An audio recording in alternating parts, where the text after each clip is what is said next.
Ang nagplano po rito, o yung pagkaintindi namin, ang nagplano ay kayo. I would like Secretary to answer. Anyo, Secretary Gibo Chodoro, at ang pinangalan, ang Chief PNP, General Marbil.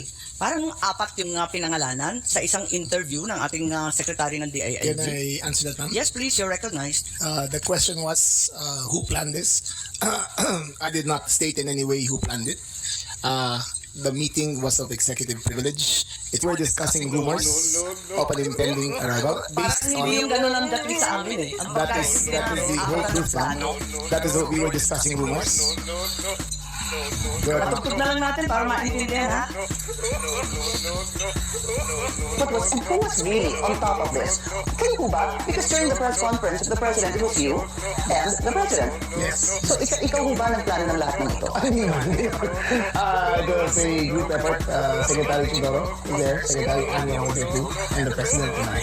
So, wala I stand by that, ma'am. Last man standing doon sa Malacanang. I stand by that. Kasi Secretary Chidoro was working out of his Eh, office. napakaliwanag po ng sinabi Yes, ma'am. ninyo. Wala Secretary namang Anyo. mapakiyaw-kiyaw dun sa Yes, sinabi. please. Yes, ma'am. Patayin na muna natin. Napakaliwanag naman ang sabi ninyo, hindi ako mag-isa kahit ako ang kasama ng presidente nung nagsalita sa press con, hindi ako mag-isa ang nagplano. Isang grupo kami. Tapos pinangalanan mo. No, ma'am.